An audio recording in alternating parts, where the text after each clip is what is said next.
Assalamualaikum warahmatullahi wabarakatuh. Kami dari kelompok 5 akan mempresentasikan mengenai karakteristik perkembangan agama.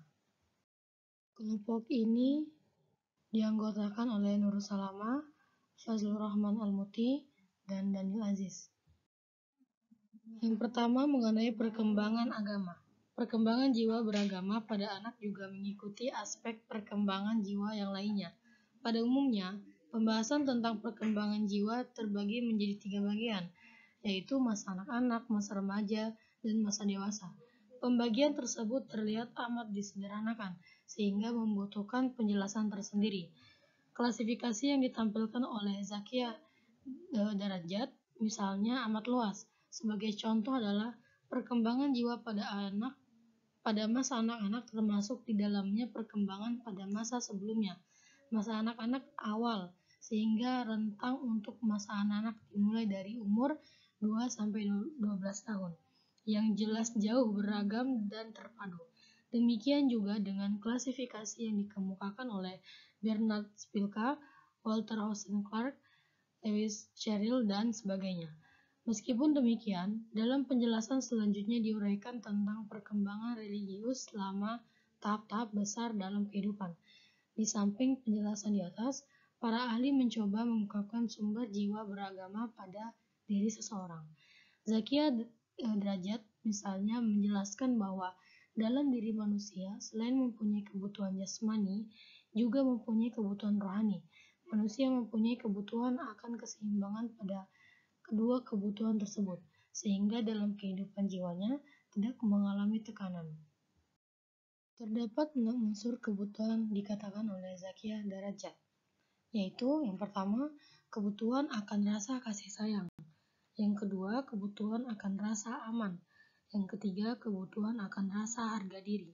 Yang keempat, kebutuhan akan rasa bebas. Yang kelima, kebutuhan akan rasa sukses. Dan yang keenam, kebutuhan akan rasa ingin tahu. Gabungan dari keenam kebutuhan tersebut menyebabkan orang memerlukan agama. Melalui agama, kebutuhan-kebutuhan tersebut dapat disalurkan dan dengan melaksanakan ajaran agama secara baik, maka kebutuhan akan rasa aman, rasa kasih sayang, dan sebagainya akan dapat terpenuhi.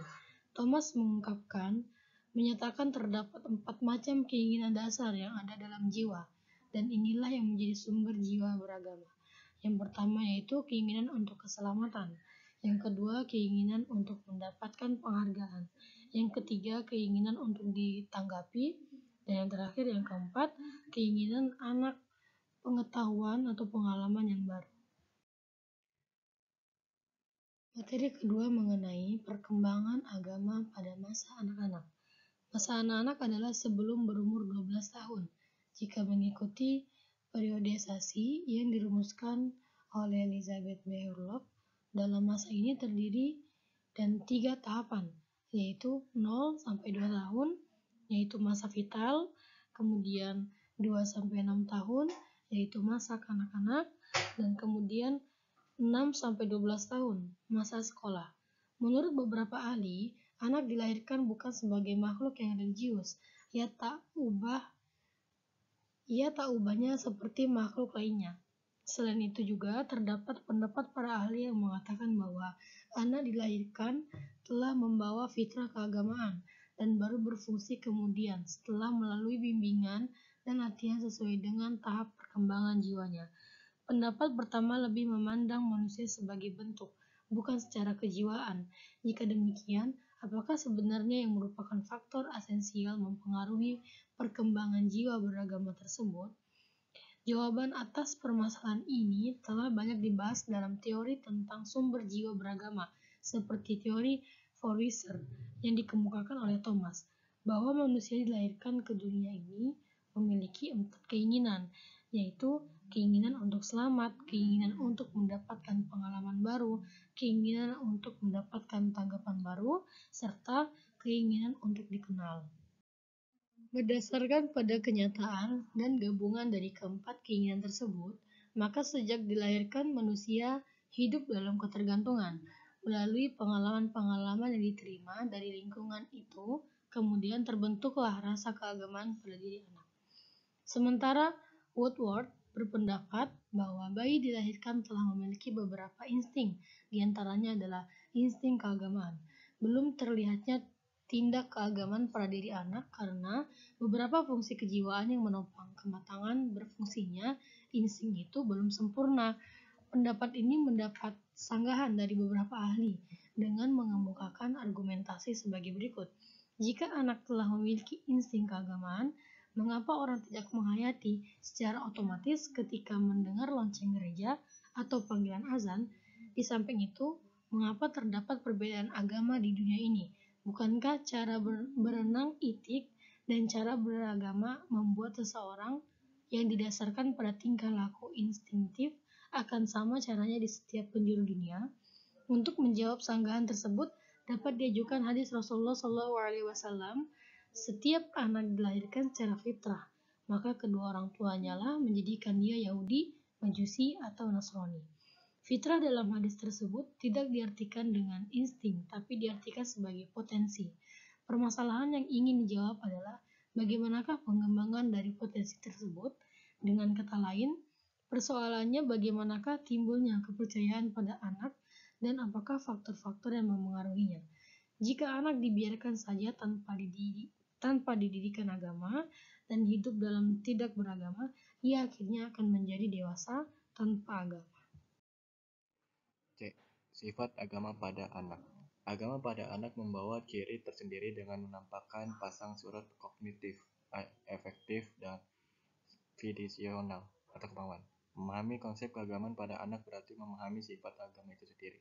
Sifat agama anak mengikuti pola IDES, konsep on authority. Artinya, konsep keagamaan pada diri mereka dipengaruhi oleh faktor luar diri mereka. Ketaatan mereka pada ajaran agama merupakan kebiasaan yang menjadi milik mereka, yang dipelajari dari orang tua atau guru mereka. Bagi anak, sangatlah mudah untuk menerima ajaran dari orang dewasa, walaupun belum mereka sadari sepenuhnya manfaat ajaran tersebut. Pengalaman awal dan emosional orang tua dan orang dewasa merupakan dasar penentu hubungan keagamaan di masa mendatang dibangun. Untuk afektif, hubungan orang tua dan anak kerap mempunyai bobot lebih daripada pengajaran sadar dan kognitif yang diberikan di kemudian hari. Keilmuan anak adalah sesuatu yang timbul dalam pelaksanaan nyata, walau dalam bentuk cakupan yang sederhana dari apa yang diajarkan. Unreflective atau tambah kritik. Menurut penelitian, pikiran kritis baru muncul pada anak berusia 12 tahun sejalan dengan perkembangan moral. Di usia ini pun anak yang kurang cerdas pun menunjukkan pemikiran yang kreatif. Namun demikian, sebelum usia 12 tahun, anak mempunyai ketajaman berpikir dalam menimbang pemikiran yang mereka terima dari orang lain. 1. Egosentris. Sifat egosentris didasarkan hasil penelitian Piaget tentang bahasa pada anak berusia 3-7 tahun. Berbicara bagi anak-anak tidak mempunyai arti seperti orang dewasa. Bagi anak, bahasa adalah menyangkut orang lain, tetapi lebih merupakan monolog dan monolog kolektif, yaitu merupakan bahasa egosentris, bukan sebagai sarana untuk mengkomunikasikan gagasan dan informasi. Lebih merupakan pernyataan atau penegasan diri di hadapan orang lain. Kedua, anthropomorphis. Konsep anak mengenai ketuhanan pada umumnya berasal dari pengalamannya. Dikala ia berhubungan dengan orang lain, pertanyaan anak mengenai bagaimana dan mengapa biasanya mencerminkan usaha mereka untuk menghubungkan penjelasan religius yang abstrak dengan dunia pengalaman mereka yang bersifat subjektif dan konkret. Pada anak usia 6 tahun, Tuhan digambarkan sebagai manusia yang mempunyai wajah dengannya lebar dan besar. Tuhan tidak makan, hanya minum air embun dan sebagainya. Lanjutannya. 3. Verbalis dan ritualis. Kehidupan agama pada anak sebagian besar tumbuh dari sebab ucapan verbal. Mereka menghafal secara verbal dengan kalimat-kalimat keagamaan dalam mengerjakan amalia yang mereka laksanakan berdasarkan pengalaman mereka menurut tuntunan yang diajarkan pada mereka. Salat dan doa yang menarik bagi mereka adalah yang mengandung gerak dan biasa dilakukan, tidak asing baginya. 4. Imitatif. Tindakan keagamaan yang dilakukan oleh anak pada dasarnya diperoleh dengan meniru. Dalam hal ini, orang tua memegang peranan penting. Pendidikan sikap religius Anak pada dasarnya tidak berbentuk pengajaran, akan tetapi berupa teladan atau peragaan hidup yang nyata. Apabila suatu keluarga jarang pergi ke tempat ibadah, anaknya akan kurang aktif dalam soal-soal agama. Demikian pula dengan anak yang hidup dalam keluarga yang menjalankan ajaran agama dalam kehidupan sehari-hari, maka perhatian anak pada agama akan kurang. 5. Rasa heran. Rasa heran dan kagum merupakan tanda dan sifat keagamaan pada anak. Berbeda dengan rasa heran pada orang dewasa, rasa heran pada anak belum kritis dan kreatif. Mereka hanya kagum ada keindahan lahiriah saja. Untuk itu perlu diberi pengertian dan penjelasan pada mereka sesuai dengan tingkat perkembangan pemikirannya. Dalam hal ini, orang tua dan guru agama punya peran yang sangat penting. Yang tahap perkembangan beragama pada anak. Sejalan dengan kecerdasannya, perkembangan jiwa beragama pada anak dapat dibagi 3 bagian berikut. Yang pertama, the fairy tale stage atau tingkat dongeng. Pada tahap ini, konsep mengenai Tuhan anak yang berumur 3-6 tahun banyak dipengaruhi oleh fantasi dan emosi, sehingga dalam menanggapi agama, anak masih menggunakan konsep fantastis yang diikuti oleh dongeng-dongeng yang kurang masuk akal. Cerita akan nabi akan dikhayalkan seperti yang ada dalam dongeng-dongeng. Yang kedua, the realistic stage atau tingkat kepercayaan. Tahap ini dimulai sejak usia masih sekolah sampai 7 tahun sampai pada usia adolescence atau remaja. Ide-ide tentang Tuhan telah tercermin dalam konsep-konsep yang realistik dan biasanya muncul dari lembaga agama atau pengajaran orang dewasa. Pada masa ini, ide keagamaan anak didasarkan oleh emosinya sehingga melahirkan konsep Tuhan yang formalis. Berdasarkan hal ini, anak mulai tertarik pada lembaga-lembaga keagamaan yang mereka lihat dan dikerjakan oleh orang dewasa dalam lingkungan mereka. Segala bentuk tindak keagamaan mereka ikuti dan mereka tertarik untuk mempelajarinya. Pada tingkat ini, pemikiran anak tentang Tuhan sebagai Bapa beralih pada Tuhan sebagai pencipta. Hubungan dengan Tuhan yang pada awalnya terbatas pada emosi berubah pada hubungan dengan menggunakan pikiran atau logika. Yang ketiga, the individual stage atau tingkat individu. Pada tingkat ini, anak telah memiliki kepekaan emosi yang tinggi. Sejalan dengan perkembangan usia mereka, konsep keagamaan yang individualistik ini terbagi menjadi 3 golongan. Yang pertama, konsep ketuhanan yang konvensional dan konservatif dengan dipengaruhi sebagian ke fantasi. Hal ini disebabkan oleh pengaruh luar. Kedua, konsep ketuhanan yang lebih murni, dinyatakan dengan pandangan yang bersifat personal atau perorangan. Yang ketiga, konsep ketuhanan yang bersifat humanistik, yaitu agama telah menjadi etos humanis dalam diri mereka dalam menghayati ajaran agama. Perubahan ini dalam setiap tingkatan dipengaruhi oleh intern, yaitu perkembangan usia, dan faktor ekstern, berupa pengaruh luar yang dialaminya. Yang F, ada faktor yang mempengaruhi perkembangan agama. Seperti halnya perkembangan anak secara umum, perkembangan agama pada anak juga dipengaruhi oleh faktor hereditas dan faktor yang datang dari luar atau faktor lingkungan. Faktor-faktor eksternal tersebut adalah sebagai berikut. Yang pertama, faktor lingkungan keluarga. Yang kedua, faktor teman, sejawat atau lingkungan bermain. Yang ketiga, faktor lingkungan sekolah. Dan yang keempat, faktor perilaku atau pribadi orang dewasa. G. Upaya optimalisasi perkembangan agama pada anak. Ciri-ciri kematangan beragama seseorang menurut Yusuf pada tahun 2006 adalah: yang pertama, kesadaran bahwa setiap perilakunya tidak terlepas dari pengawasan Allah.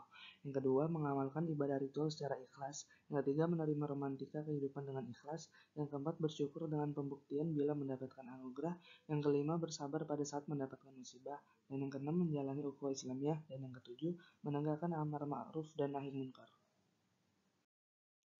Untuk mencapai kematangan seperti disebutkan di atas, beberapa upaya dapat dilakukan, khususnya di lingkungan sekolah. Upaya yang dimaksud adalah sebagai berikut. Yang pertama, guru agama dituntut untuk memiliki karakteristik yang menunjang peningkatan minat agama para siswa seperti kepribadian yang mantap, seperti jujur, bertanggung jawab, berkomitmen terhadap tugas, disiplin dalam bekerja, kreatif, dan respect terhadap siswa. Yang B, menguasai disiplin ilmu dalam bidang studi agama Islam, memiliki pemahaman yang memadai tentang bidang studi yang diajarkan. Dan yang D, memahami ilmu-ilmu lain yang relevan atau menunjang kemampuannya dalam mengelola proses pembelajaran. Yang kedua, kepedulian kepala sekolah, guru-guru, dan staf sekolah lainnya terhadap pelaksanaan pendidikan agama di sekolah, baik melalui pemberian contoh dalam bertutur kata, berperilaku, dan berpakaian yang sesuai dengan ajaran Islam. Yang ketiga, tersedianya sarana ibadah yang memadai dan berfungsi secara optimal. Dan yang keempat, terselenggaranya kegiatan ekstrakurikuler kerohanian bagi para siswa dan ceramah-ceramah atau diskusi keagamaan secara rutin. Sekian dari kelompok kami, kurang lebihnya mohon maaf. Assalamualaikum warahmatullahi wabarakatuh.